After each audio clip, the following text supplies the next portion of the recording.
Slick Rick, NBA analyst, the Bucher. But Marcellus, you're up first. Have the Lakers found their big three? Rondo. Don't laugh. Let me hurry up and get through this because this is laughable. Y'all trying to tell me that the Pelicans 2.0 of 2017 just swap out Boogie and give me a 3-year older LeBron James? That's the big three for the Lakers? Y'all gonna roll that out in the Western Conference Finals, if y'all make it, and play against the Clippers with that? What the hell are y'all trying to do? We already saw this. How did that work out for the Pelicans? How's that going to work out for the Lakers? Look, the Lakers are looking good against Houston, playing against a small ball team that it was really shoot for the stars, but probably land a lot smaller, a lot shorter than that. And that's what the Houston Rockets have done. They kind of ran out of fuel, rocket fuel. But the thing is, please, don't start making this a big three conversation with those three guys. Because remember, before the season, I talked to Kyle Kuzma, and he told me, hey, why they ain't saying the big three? And that was supposed to be Kuzma. Coming into the playoffs, it was supposed to be Kuzma. And now is Rondo, Pelicans 2.0, swap out Bron?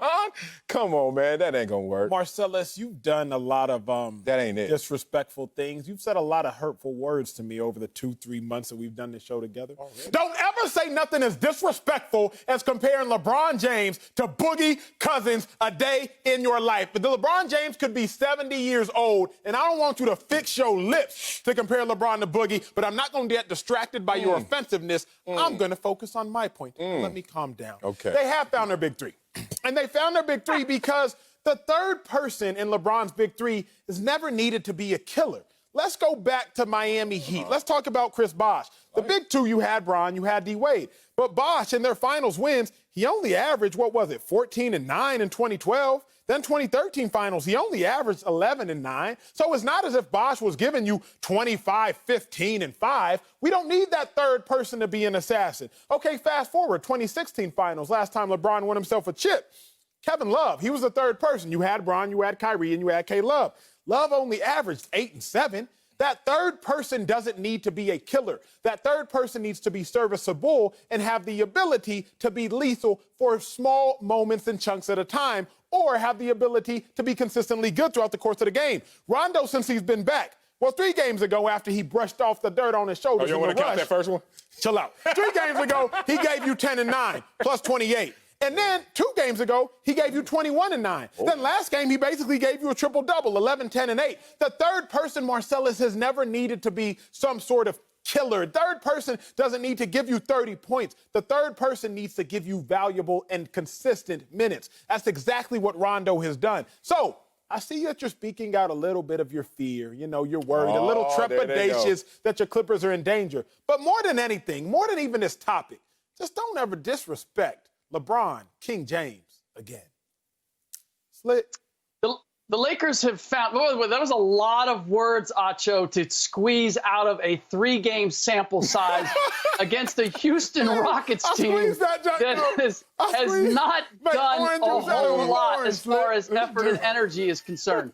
The Lakers have found their biggest three. That's right. Kuz was supposed to be there. They realized he's not going to fit that model. Who else do we got? Anybody else raise their hand? Oh, Rondo. Rajon, you in the back? Yeah, let's give it a shot. Let's see if we can make this work. You can be part of our big three. It doesn't make for a big three. The reason that Rondo's numbers are as similar to when he played in Boston many, many years ago, because he's probably playing with 2 of the best players that he's had since that time. But you have to take into account ultimately who they are playing. Desperate times call for desperate measures, and I'm going to take a page out of Marcellus's book. What? Full screen. Give me the full screen.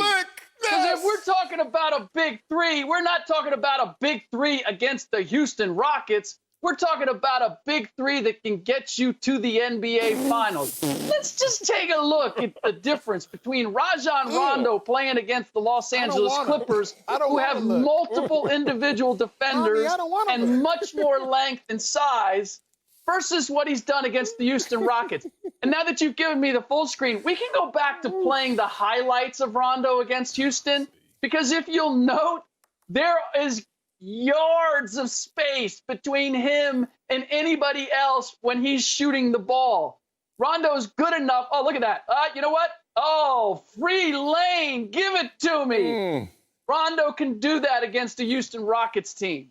He's not going to be able to do that against the Clippers. Acho, that was for you, Acho. Hey, is 14% from three, is that good or bad? I just started watching basketball, Acho. Is that good or bad?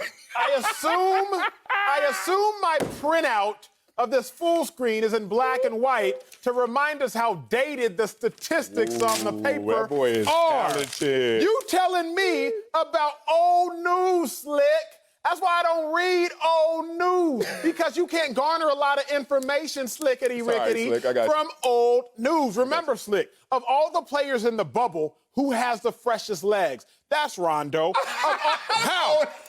Them old brittle legs. Okay. Them old Uncle Benefield legs. Talk about young. What you say? Talk about young legs on a lot of games. Didn't you say fatigue makes a coward out of all men? Yeah. Exactly. Well, yeah. And Rondo ain't fatigued yet. Dude played 4 games. Now, shall I fast forward? He is old, but can we talk about that experience? Of all the dudes in the bubble, Rondo's also top 20 when the active players of most playoff games played. So, Slick, I understand what you are saying. Get him, Slick. And I'm not totally, in totality, going to disagree with what you're saying. You better not. But all we need is that third person. I say we as the Lakers. That third person needs to be serviceable, Slick. They don't need to give you 20. Rondo, he might not give you 20, but he'll give you plus 28 and plus or minus. He's out there getting it done.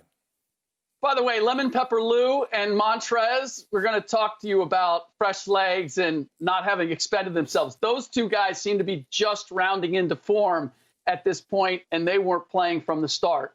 But we're looking at, and you are looking at, Rondo purely through offensive eyes. And yes, the games against the Clippers were the regular season, but I also had 48 regular season games in which he was averaging 7 points, 5 assists, and 3 rebounds. That's a sight lower than what he has been averaging in 3 games against the Rockets. Let me re-emphasize that. Please. 3 games against the Rockets. So ultimately, I can't take those 3 games and say this is who Rondo is. By the way, playoff Rondo is a real thing. His headiness in the postseason, his IQ, all of that is true. But you know what else? 34 years old.